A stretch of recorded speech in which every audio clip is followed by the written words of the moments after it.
khususnya di minggu pertama di tahun 2024. Mari kita mau mulai ibadah ini. Mari Bapak Ibu saya undang kepada berdiri. Mari kita datang ke hadapan Tuhan dengan hati yang bersyukur, hati yang percaya bahwa Tuhan yang baik yang sudah memberkati kita, Tuhan yang baik yang terus memimpin kehidupan kita sampai pada saat ini. Dan mari kita mulai ibadah ini dengan satu pengakuan bahwa pertolongan atas ibadah kita datangnya daripada Allah Bapa, Pencipta langit dan bumi. Dia yang terus memelihara setiap perbuatan ciptaan. Karena itu turun atas kita semua kasih, anugerah dan berkat damai sejahtera dari Tuhan kita Yesus Kristus dan daripada Allah Roh Kudus memimpin, menyertai dan mengizinkan kita masuk ke dalam hadiratnya yang kudus. Amin. Baik, masih tetap bangkit berdiri. Boleh kasih salam selamat tahun baru kepada setiap kita ya. Selamat tahun baru yang belum terlambat, masih hari ke-7 ya. Oke, Bapak Ibu silakan duduk, mengambil waktu teduh. Kita siapkan hati kita mau masuk di dalam ibadah.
Sekali lagi shalom Bapak Ibu.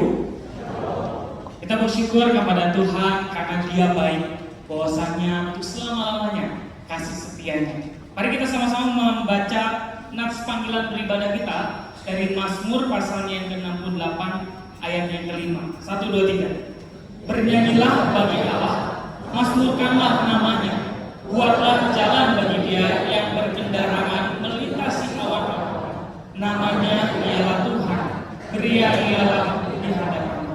Bapak Tuhan kita adalah Tuhan yang ada di masa lalu, ada di masa sekarang, dan Dia sedang menyediakan yang terbaik di masa depan. Mari kita tetap memegang janji setianya. Kita percaya kepada Dia bahwa Dialah Allah yang memegang kendali hidup kita. Mari kita datang memuji, menyembah Raja yang mulia.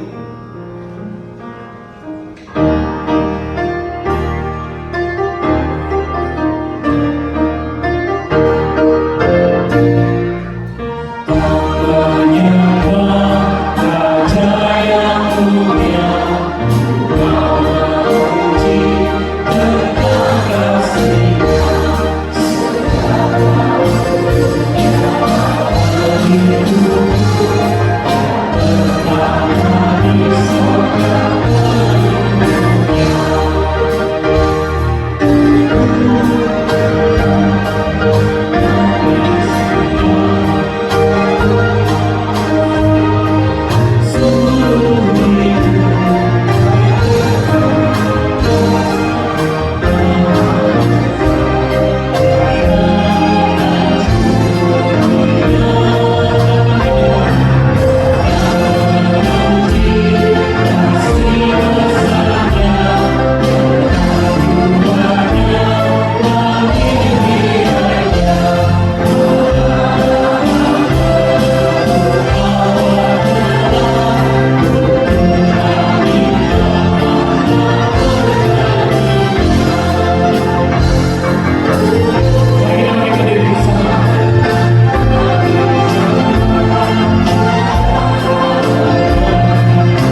memuji Tuhan.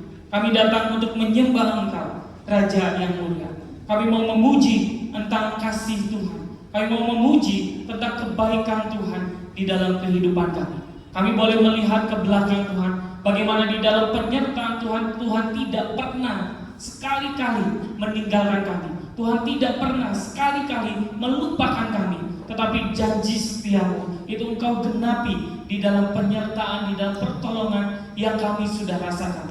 Dan di tahun 2024 ini Tuhan, khususnya di minggu awal di dalam tahun 2024, yang orang bilang menjadi tahun yang tidak jelas, tetapi yang kami yakini, yang kami percaya, Tuhan akan memberikan kejelasan di dalam penyertaan-Mu, kejelasan di dalam pertolongan Tuhan yang tidak akan habis-habisnya bagi kami. Dan kami setiap orang-orang percaya, anak-anak-Mu yang mengasihi Tuhan, hari ini boleh bersyukur kepada Tuhan, punya Tuhan yang baik seperti Engkau Tuhan.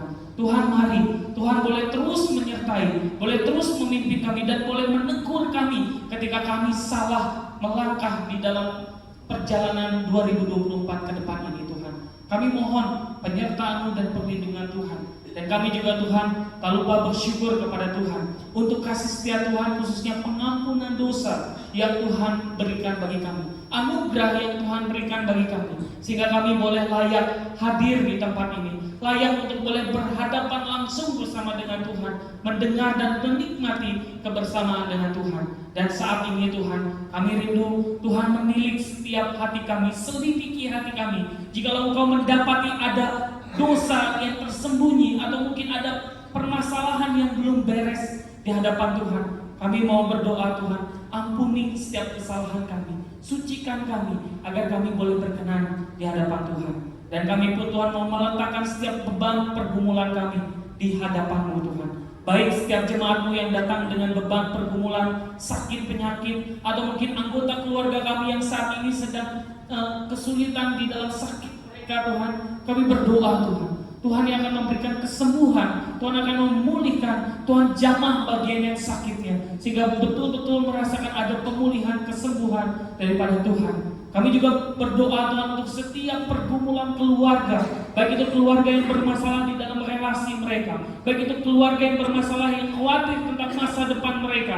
Tuhan, kami berdoa, Tuhan juga akan menyatakan belas kasihan Tuhan, memulihkan setiap keluarga, memberkati setiap keluarga, dan setiap beban, ketakutan, khawatir kami, Tuhan berikan kami ketenangan untuk kami menghadapi hari esok bersama dengan Tuhan. Kami berdoa juga Tuhan untuk setiap kami yang sedang bekerja atau sedang berusaha Tuhan. Tuhan memberkati setiap usaha pekerjaan kami. Apapun yang kami kerjakan kiranya itu boleh berkenan di hadapan Tuhan. Apa yang kami kerjakan itu boleh menjadi berkat bagi orang-orang sekitar kami. Tuhan pakai kami supaya kami boleh menjadi kesaksian di tengah-tengah dunia yang gelap ini. Dan kami tak lupa berdoa bagi bangsa Indonesia Tuhan. Februari ini akan ada pesta demokrasi besar Tuhan di Indonesia. Kami berdoa baik untuk paslon nomor urut 1, 2, dan 3. Kami berdoa akan percaya bahwa Tuhan punya kedaulatan dan Tuhan sudah memilih yang terbaik yang nanti akan menjadi presiden dan wakil presiden Indonesia. Dan kami meyakini apa yang sudah Engkau pilih itu merupakan pilihan yang terbaik, dan Tuhan sanggup memakai setiap orang-orang tersebut untuk boleh memikirkan kesejahteraan bangsa Indonesia. Dan kami percaya Indonesia ada tangan Tuhan, dan Tuhan tidak meninggalkan bangsa kami Indonesia. Berkati bangsa kami Tuhan, dan berikan ketenangan, berikan kedamaian Tuhan, dan juga keamanan ketika pemilu ini berlangsung. Kami juga berdoa untuk gereja-Mu Tuhan. Di tahun 2024 kami merindukan bukan hanya gereja yang penuh dengan jemaat, tetapi kami merindukan jemaat betul-betul merasakan ada pertumbuhan, semakin mengasihi Tuhan di dalam kehidupan mereka hari lepas hari. Kami berdoa untuk setiap jemaat, pengurus, majelis, hamba Tuhan. Tuhan tolong agar setiap kami boleh bergandengan tangan untuk boleh dimaksimalkan, memaksimalkan potensi, memaksimalkan apa yang Tuhan nyatakan karunia itu untuk kami boleh berikan bagi kemuliaan nama Tuhan. Kami berdoa juga Tuhan untuk ibadah ini hadir bersama dengan kami, berkati setiap kami supaya kami boleh sungguh-sungguh mendengar, sungguh-sungguh belajar dan mengerti isi hati Tuhan. Ketika kami pulang dari tempat ini, kami tahu betul apa yang harus kami kerjakan sebagai orang-orang percaya. Ini doa kami Tuhan, di dalam nama Tuhan Yesus. Kami sungguh berdoa dan mengucap syukur. Amin. Silakan duduk Bapak Ibu. Kita bersyukur kepada Tuhan bahwa kita adalah orang-orang pilihan Tuhan. Kita diselamatkan oleh anugerah Tuhan, dan kita bersyukur menjadi orang-orang yang sudah menerima anugerah itu. Mari kita membaca bacaan bertanggapan. Saya akan baca bagian P, Bapak Ibu sekalian baca bagian C. Demikian firman Tuhan. Bukan kamu yang memilih aku, tetapi akulah yang memilih kamu. Dan aku telah menetapkan kamu supaya kamu pergi dan menghasilkan buah, dan buahmu itu tetap, supaya apa yang kamu minta kepada Bapa dalam namaku diberikannya kepadamu.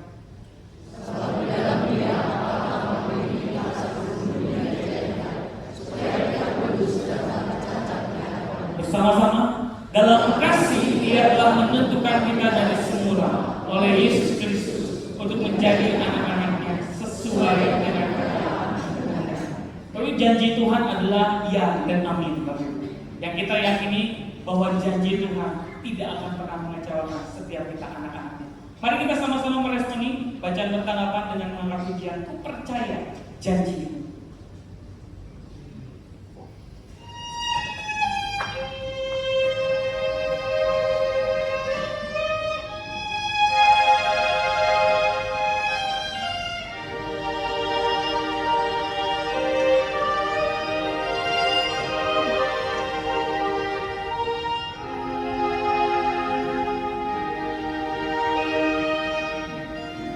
Sungguh besar setia Kau nyatakan bagiku, Kau Bapa yang selalu mengerti isi hatiku. Yang kau kemuliaan kau janjikan, aku tetap percaya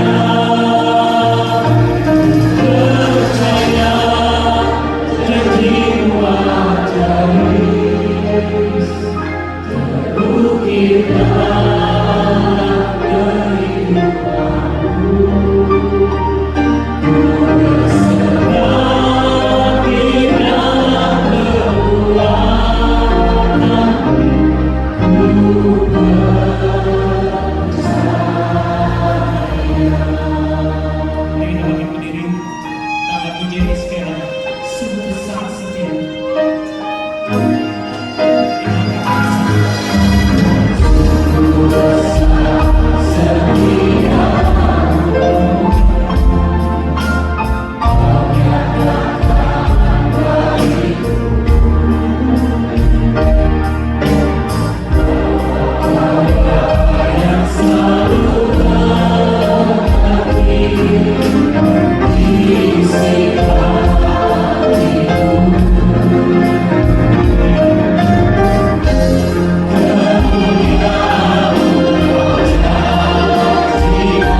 percaya bahwa Tuhan yang akan menyertai dan memberkati dan menolong hidup kita dengan iman yang sama. Mari kita sama-sama mengikrarkan pengakuan iman Rasul yang berbunyi demikian.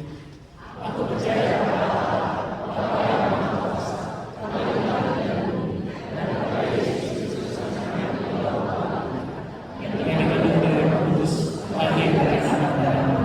yang menderita sengsara di bawah pemerintahan Pontius Pilatus, disalibkan, mati dan dikuburkan, turun ke dalam kerajaan Allah. Pada hari yang ketiga, bangkit pula dari antara mati, naik ke surga, duduk di sebelah kanan Allah, Bapa yang Maha Kuasa, dan dari sana Ia akan datang untuk menghakimi orang hidup dan yang mati. Aku percaya kepada Roh Kudus, gereja yang kudus dan am, persekutuan Maha Kudus, pengampunan dosa, kebangkitan orang mati dan hidup kekal. Amin. Silakan duduk Bapak Ibu. Tapi kita tidak tahu hari esok seperti apa, tetapi yang kita percaya Tuhan pegang hari esok kita. Baik, mari kita sama-sama kuat di dalam Tuhan sebelum kita mendengarkan firman Tuhan yang akan disampaikan oleh Pendeta Andreas. Paduan suara akan mempersiapkan hati kita masuk di dalam perenungan firman Tuhan.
dan kecelakaan ya.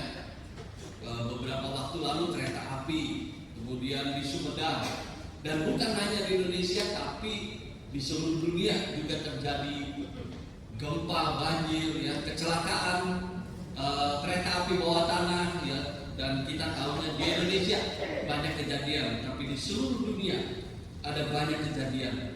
Saudara yang dikasihi Tuhan, menjadi manusia selanjutnya adalah berbicara tentang bagaimana kepemimpinan di dalam setiap unsur kehidupan kita.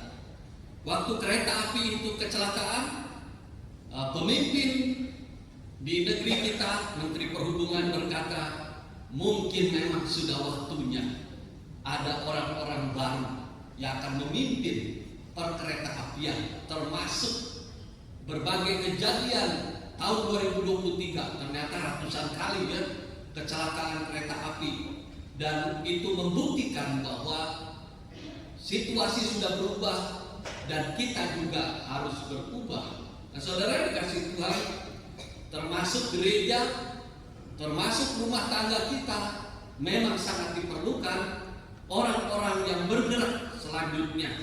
Saudara, saya sangat tertarik dengan ilustrasi ini.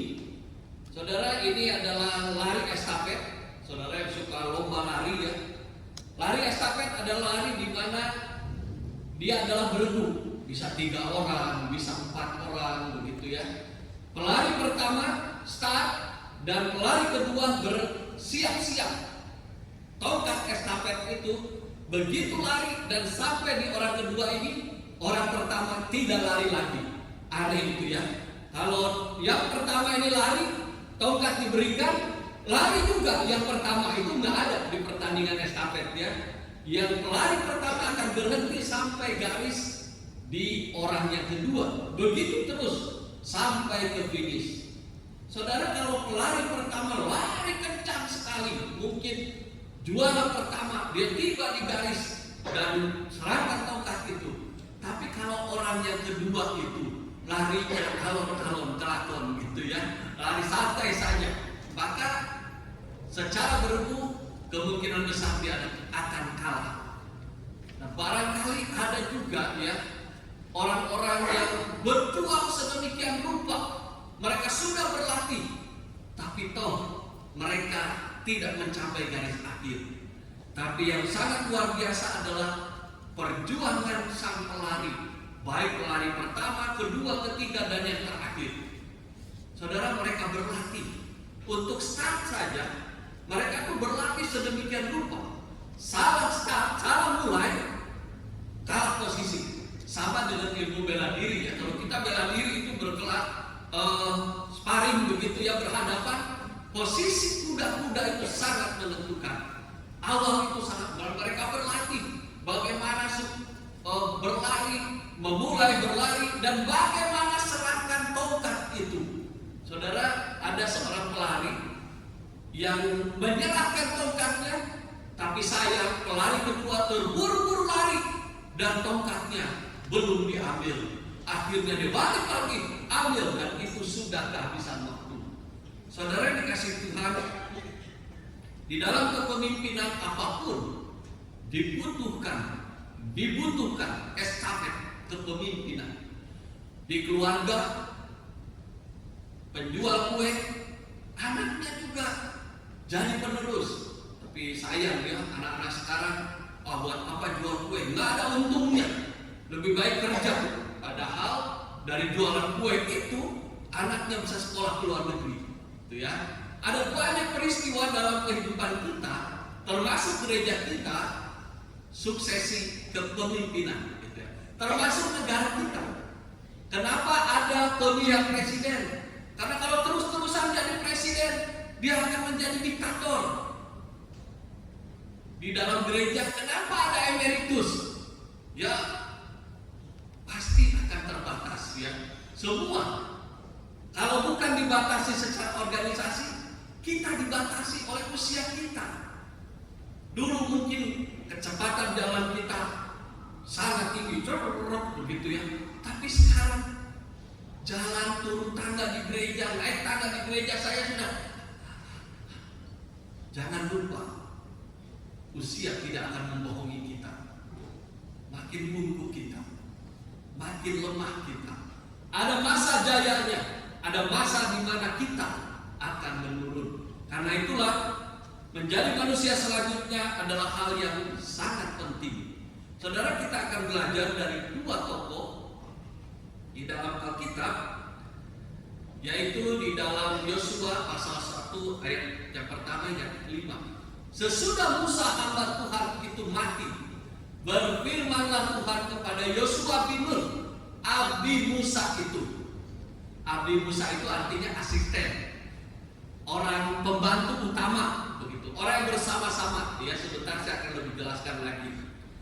Dan dikatakan dalam firman Tuhan, hambaku Musa, ini adalah Allah yang berbicara ya. Hambaku Musa telah mati, sebab itu bersiaplah sekarang, seberangilah sungai Yordan ini. Kalau Musa menyeberangi laut Keberang, kalau ini sungai Yordan ya, tapi sama-sama naik. Engkau dan seluruh bangsa ini menuju negeri yang akan kuberikan kepada mereka, kepada orang Israel itu. Nah, ayat yang ketiga sampai ayat yang kelima itu adalah janji Tuhan ya. Setiap tempat yang akan diinjak oleh telapak kakimu, kuberikan kepadamu seperti yang telah kujanjikan kepada Musa. Dan padang gurun dan gurun Libanon, dari padang gurun dan gunung Libanon yang sebelah sana itu sampai ke sungai besar, yang sungai Efrat, seluruh tanah orang Het, sampai ke laut besar di sebelah matahari terbenam. Semuanya itu akan menjadi daerahmu. Saudara yang dikasihi Tuhan, dan ayat yang kelima dikatakan, seorang pun tidak akan dapat bertahan. Tidak ada yang bisa bertahan melawan Yosua, menghadapi engkau seumur hidupmu. Seperti aku menyertai Musa, demikianlah aku akan menyertai engkau. Aku tidak akan membiarkan engkau dan tidak akan meninggalkan engkau. Saudara yang dikasihi Tuhan, siapakah Musa? Ya, Musa adalah orang yang penakut, orang yang ketika dipanggil oleh Tuhan, siapa saya? Punya apa saya? Ya, waktu pertama kali Musa dipanggil oleh Allah, Musa adalah orang yang sangat pintar dan tidak punya wibawa sama sekali.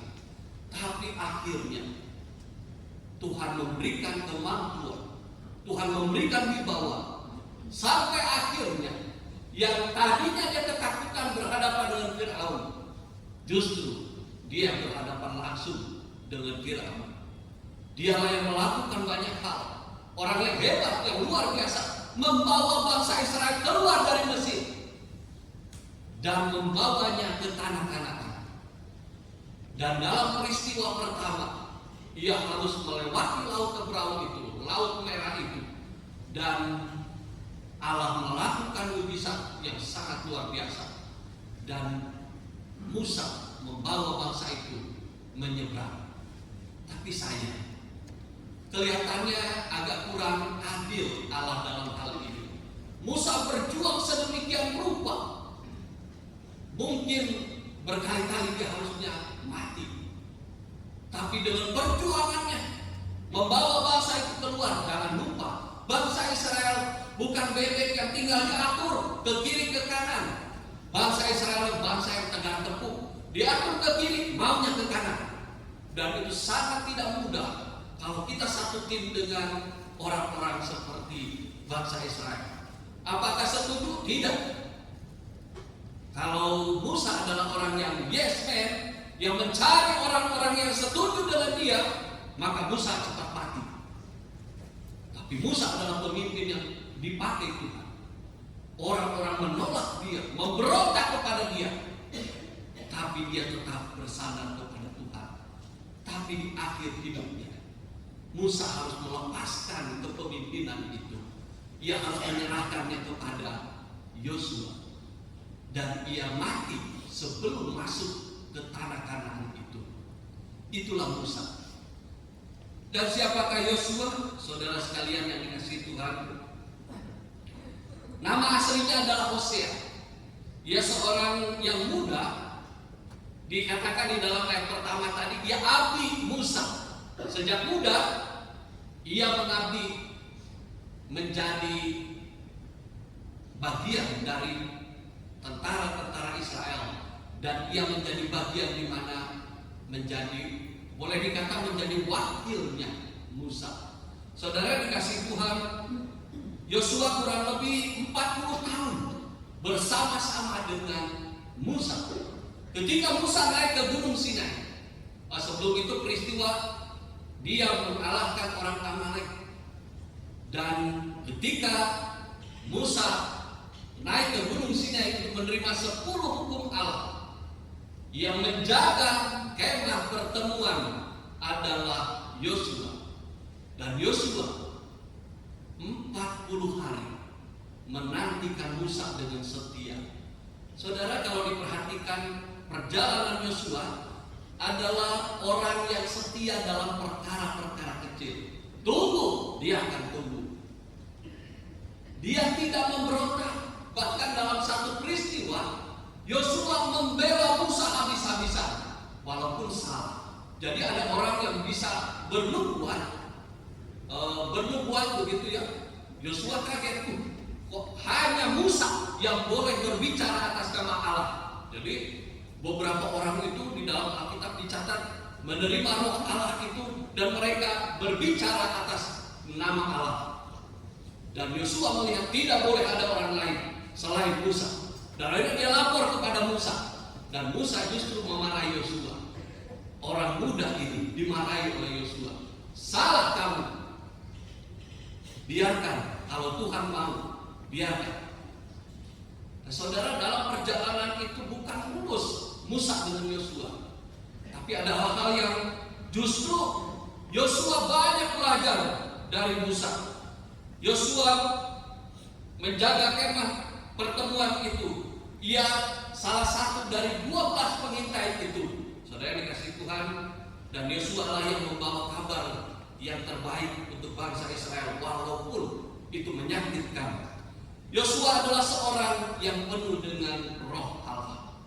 Jadi waktu Musa diberitahu oleh Tuhan, kamu sebentar lagi mati, Musa berkata, tolong berikan satu orang untuk menggantikan saya.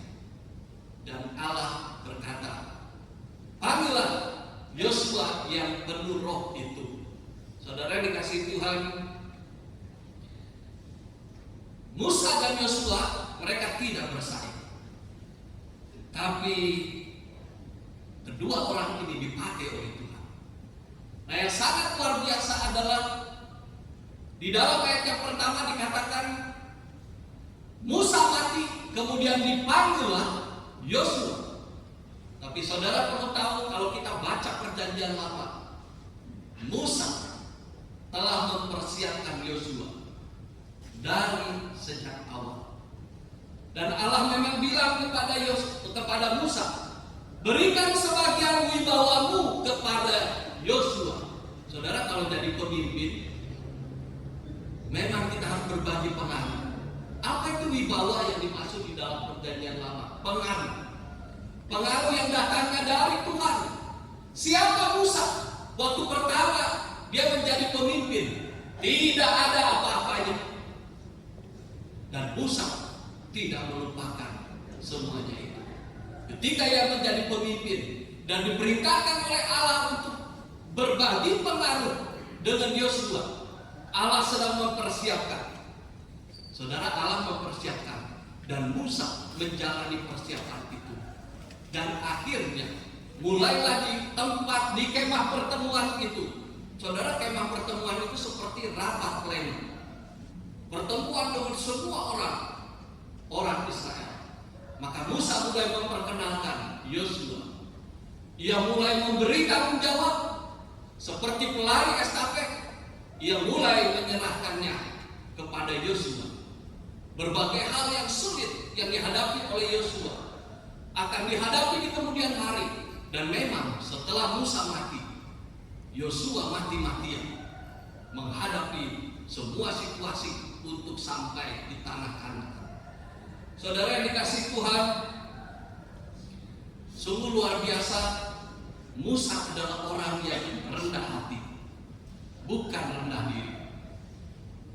Seharusnya dia berkata, bukankah aku yang berjuang dari sejak di bangsa Mesir, bangsa Israel itu keluar dari tanah Mesir. Enak aja ya, yang menikmati keberhasilan itu Yosua. Siapa yang berhasil membawa bangsa Israel masuk ke tanah Kanaan? Yosua. Dan Musa hanya melihat dari jauh. Itu tanah Kanaan yang dijanjikan oleh Allah, dan ia tidak masuk ke sana. Orang Jawa bilang legowo. Sundanya saya cari agak kurang datar saya, padahal saya orang Sunda. Bacalah legowo. Musa adalah orang yang sangat luar biasa. Dia hancur-hancuran dan tidak menikmati keberhasilan, tapi dia dipakai oleh Tuhan. Saudara dikasih Tuhan,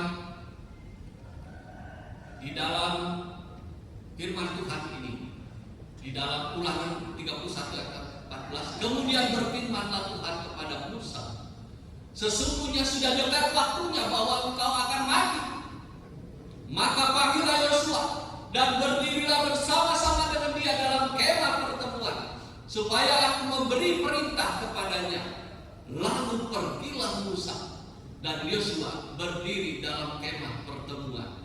Saudara, saya coba membayangkan sebagai pemimpin puluhan tahun memimpin bangsa Israel, dan hari itu berdiri di depan semua para pemimpin yang lain, dan Allah akan mengatakan, mulai hari ini yang akan memimpin adalah Yosua anak muda ini. Bagaimana ya perasaannya Musa ya? Kalau saya sudah berjuang sedemikian rupa membangun GI Gardu Jati ini dengan susah payah, berbagai penolakan, berbagai kesulitan dihadapi. Sekarang anggaplah 5 tahun, 10 tahun mendatang, gedung kita berat, udah tidak seperti ini lagi. Gedungnya sudah bagus, dan semua orang ketika melihat gedung GI Gardu Jati, wow, wonder, luar biasa. Dan ketika orang berkata gereja yang luar biasa adalah GI Gardu Jati, seharusnya yang menerima itu adalah orang-orang yang berjuang. Tapi mungkin 10-20 tahun mendatang kita tidak ada. Mungkin juga kita sudah dikubur atau sudah dikremasi. Tapi yang menikmati mereka-mereka generasi berikutnya. Saudara yang dikasih Tuhan, Musa memanggil Yosua, kemudian dia berdiri dan menempatkan. Saudara, ini seperti serah terima. Kalau pejabat itu serah terima itu diserahkan, ya serahkan. Ini tidak. Musa tidak seperti itu. Musa yang panggil. Kemudian dia berkata kepada rakyatnya, Yosua adalah pemimpin yang baru. Musa menempatkan Yosua sebagai pemimpin yang baru. Itu sangat luar biasa. Saudara dikasih Tuhan, dalam pelayanan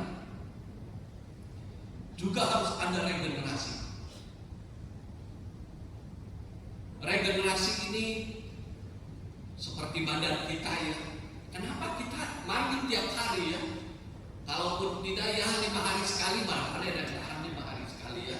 Katanya orang luar negeri itu susah air, dingin dan sebagainya, bisa 5 hari baru mandi gitu ya. Jadi berbahagialah kita tiap hari mandi. Kenapa? Karena tubuh kita ini memang banyak sel-sel yang mati. Di dalam darah kita juga seperti itu. Makanya ada regenerasi di dalam tubuh kita. Regenerasi seperti apapun pada akhirnya semua manusia akan mati. Biar rajin olahraga, biar bagaimana, akan mati juga. Di dalam pelayanan juga harus ada regenerasi. Tidak mungkin selamanya. Misalnya Pendeta Agus Gunawan selamanya jadi ketua sinode GI Rokitong, itu nggak mungkin. secara organisasi pun udah ada batasannya. Biar tidak dibatasi oleh organisasi, oleh gereja, akan dibatasi oleh usia. Sehebat apapun kita akan digantikan. Saudara dikasih Tuhan, pelayanan kita begitu banyak, pelayanan gereja kita, ya, penyambut ada di belakang sana itu saudara kalau datang ada yang sambut. Bayangkan kalau datang di gereja udahlah dingin pagi-pagi, nggak ada yang sambut, tengok-tengok gitu. Kalau saudara orang lama duduknya di sini ya gampang tinggal, memang ini kursiku, datang gitu. Tapi orang baru mungkin tengok-tengok, yang mana pintunya ini, ke kiri atau ke kanan? Kiri ini toilet, kanan ini ke gereja atau sebaliknya? Tapi karena ada penyambut, mari silakan. Nah, dia sudah tahu, oh ini. Dan hebatnya penyambut pagi ini ada penatua senior, ada juga diakennya Pak Ernest, minta maaf kalau salah. Dua-dua ada di sana dan saudara disambut. Penyambut kita saya lihat ada orang baru juga ya. 1, 2, 3, 4 itu ada penyambut yang baru. Saudara, di dalam pelayanan memang harus ada orang-orang yang baru, wajah-wajah baru. Siapa orang-orang itu? Orang-orang yang takut akan Tuhan. Oh, penyambut kan cuma senyum-senyum Pak, nggak usah imannya bagaimana tinggi, tidak. Bagaimana kalau jemaat itu datang terus, oh istrinya 3 ini, jangan 2 ya, 2 itu terlalu sedikit. Kalau orang bilang kalau melakukan dosa sekalian yang gede gitu, jadi 3. Bayangkan kalau dia menyambut dan dikenal oleh orang-orang di sekitarnya dan orang sekitarnya datang ke gereja kita, dan jangan ke gereja ini, aktivisnya saja 3 istrinya, nanti suamiku istrinya 4. Jadi secara iman yang bawa kantong persembahan itu bukan orang-orang yang sepele gitu ya, tapi orang-orang yang takut akan Tuhan, orang-orang yang memberikan dirinya. Tidak gampang saudara, jangan pikir orang yang bawa kantong persembahan itu orang-orang yang tidak punya uang, yang tinggal ayo kasih persembahan, ayo. Mereka mewakili Tuhan, membawa kantong persembahan, dan uang itu bukan untuk mereka. Saya aja nggak punya mobil. Saudara tahu yang taruh ini yang bawa kantong persembahan ini, bagaimana hidup mereka? Apakah karena mereka tidak ada pekerjaan, tidak ada harta kekayaan, jadi pengemis? Saya pernah saudara berhadapan dengan orang, tolong bisa jadi bawa kantong persembahan? Oh nggak bisa. Setelah diselidiki jawabannya, tahu saudara? Gengsi dong. Masa saya bawa kantong persembahan? Wah saya bilang ini orang belum takut akan Tuhan. Beda sekali saudara. Kalau orang takut akan Tuhan, dia tidak melihat dirinya, tapi dia melihat pelayanan. Bukan siapa saya, karena di dalam pelayanan Tuhan tidak memerlukan apa-apa. Tuhan tidak memerlukan siapapun, tapi Tuhan memberi kesempatan kepada kita untuk melayani Tuhan. Nah saudara, bagi saudara yang belum pelayanan, ini kesempatan. Bukan soal muda atau tua, tapi semangatnya di dalam pelayanan. Dan gereja kita terbuka. Saudara, paduan suara kita ini 5 tahun mendatang, saya rasa suara mereka belum tidak stabil lagi ya, sudah mulai turun dan harus mencari orang-orang baru. Dan sangat luar biasa ya. Dan mereka pun dari berbagai kalangan. Wah itu yang pakai jubah putih itu orang-orang yang berduit gitu ya.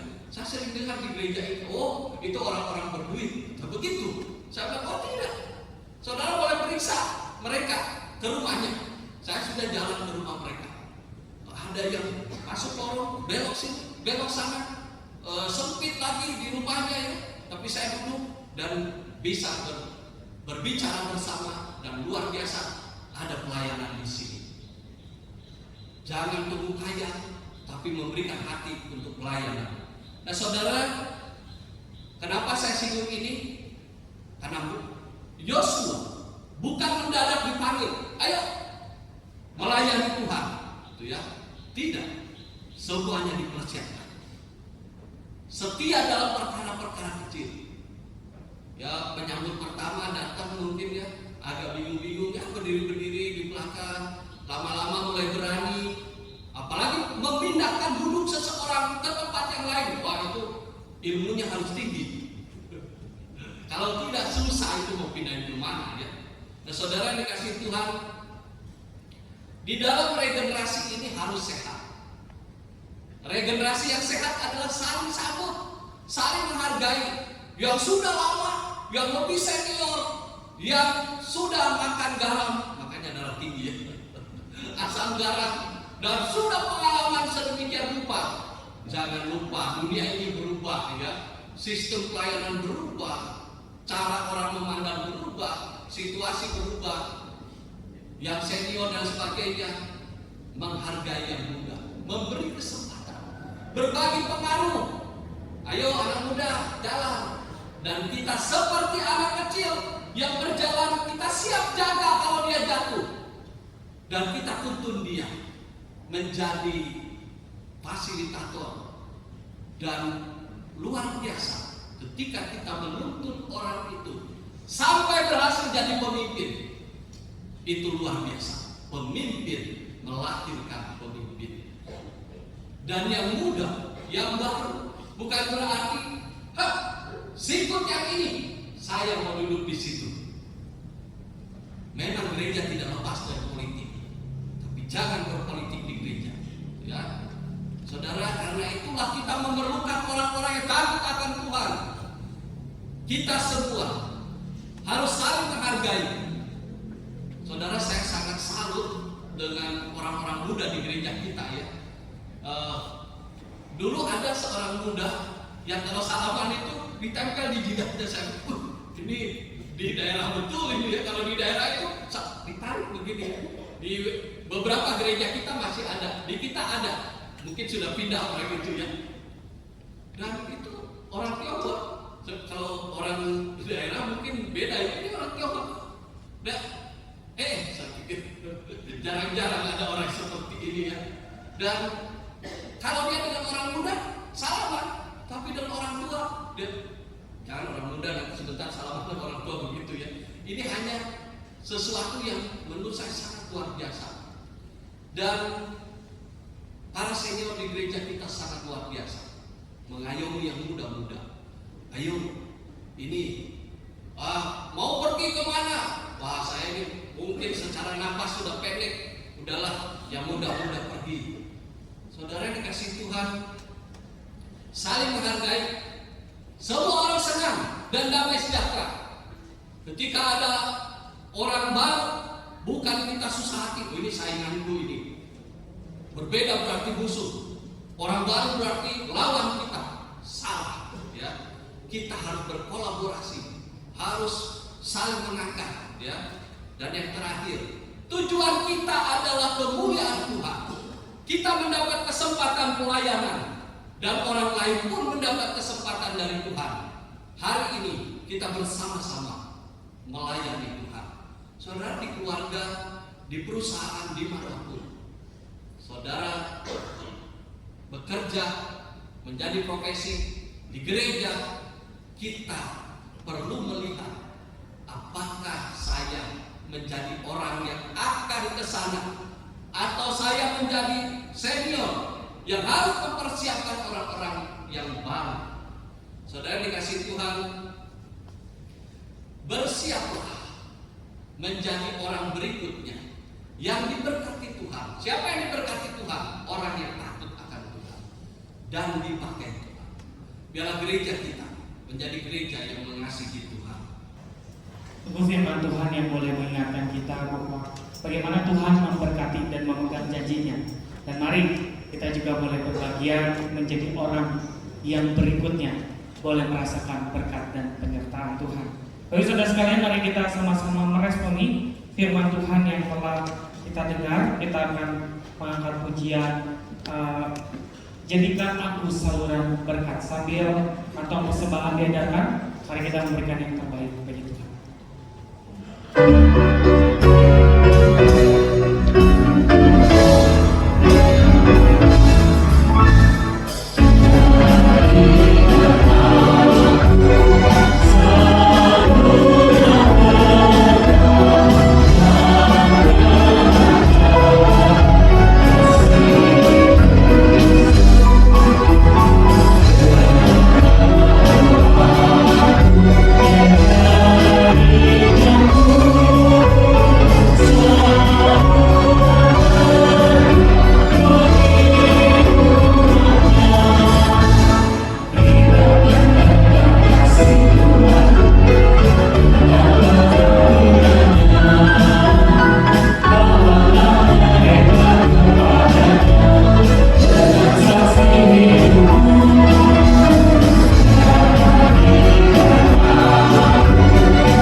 Mari kita sambut. Bapa di dalam surga, kami rindu kami boleh bukan hanya sekedar menerima berkat, tetapi kami rindu kami boleh menjadi saluran berkat, melayani Tuhan, menjadi berkat bagi orang-orang sekitar kami. Kami rindu Tuhan pakai kami, karena Engkau memilih kami bukan tanpa alasan, bukan tanpa tujuan, tetapi Engkau memilih kami dengan sebuah tujuan untuk kami boleh menjadi berkat di tengah-tengah dimanapun kami ditempatkan. Dan hari ini Tuhan kami juga boleh bersyukur untuk apa yang Tuhan berikan, khususnya kesempatan untuk kami boleh memberikan yang terbaik bagi Tuhan. Di mana kesempatan ini juga kami percaya bahwa di dalam persembahan yang kami berikan, Tuhan akan maksimalkan persembahan ini untuk boleh memberkati orang-orang sekitar kami, untuk boleh memperluas kerajaan Tuhan di muka bumi ini. Tuhan berkati tangan-tangan yang sudah memberi ataupun belum sempat memberi. Berkati setiap usaha pekerjaan mereka, berikan kesehatan bagi setiap mereka Tuhan.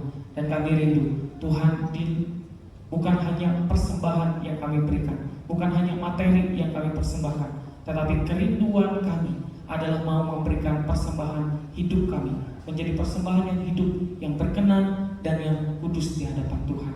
Tuhan pakai persembahan dan terimalah persembahan ini. Di dalam nama Tuhan Yesus kami berdoa dan mengucap syukur.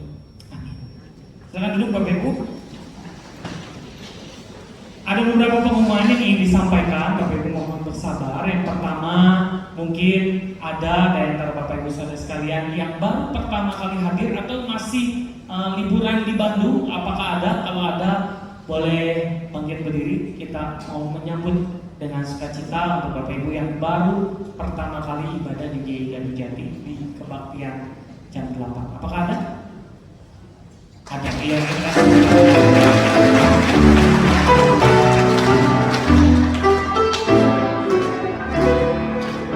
ya, selamat datang Ibu.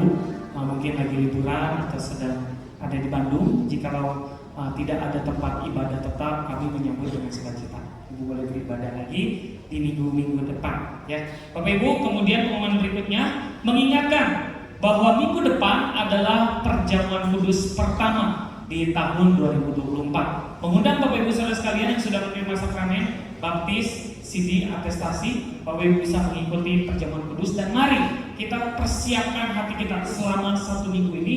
Mari kita persiapkan hati kita, introspeksi diri kita untuk kita masuk di dalam perjamuan kudus. Hari Minggu akan dengan tema firman Tuhan yang akan disampaikan, segalanya bagimu, akan disampaikan oleh pendeta Samuel Wahyudi. Dan bagi Bapak Ibu saudara sekalian yang mungkin punya keluarga, saudara, orang tua yang mungkin sulit untuk datang beribadah, jam 8 pagi akan disediakan link Zoom atau kebaktian perjamuan kudus secara Zoom. Dan bagi Bapak Ibu yang mau membutuhkan roti dan anggur, Bapak Ibu bisa mengambil di kantor gereja, ya, di dalam jam kerja gereja.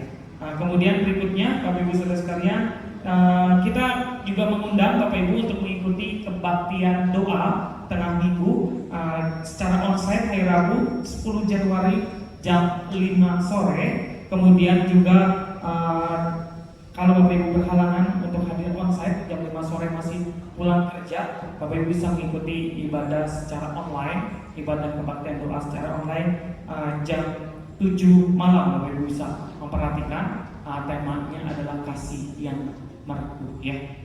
Disampaikan oleh penginjil Samuel Tikwalu. Kemudian Bapak Ibu next akan diadakan kelas katekisasi bagi Bapak Ibu saudara sekalian yang punya anak atau Bapak Ibu yang selama ini hanya jadi simpatisan, mau jadi anggota, mau atestasi. Bapak Ibu bisa mengikuti kelas katekisasi, akan dimulai pada tanggal 4 Februari.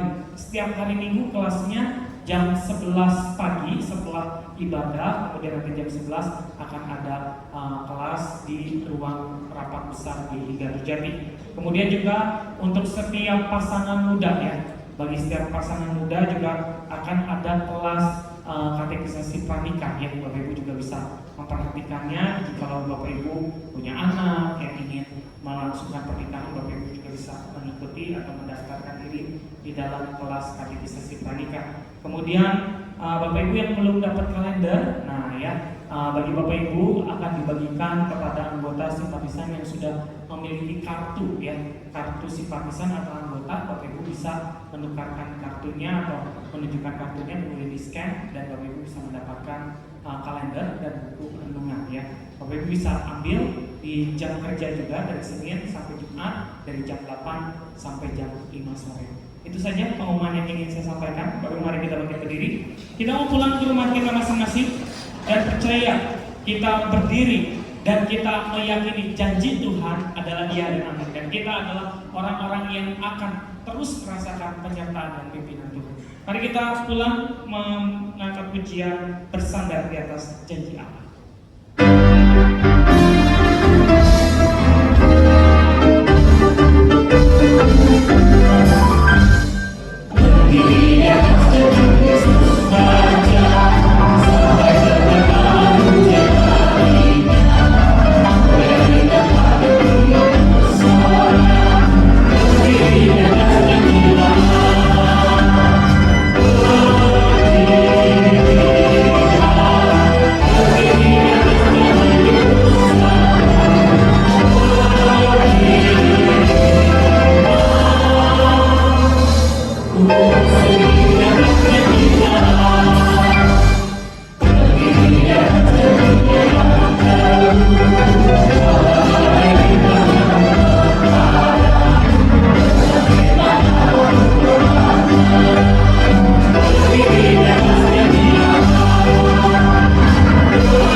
Tuhan memberkati engkau dan melindungi engkau.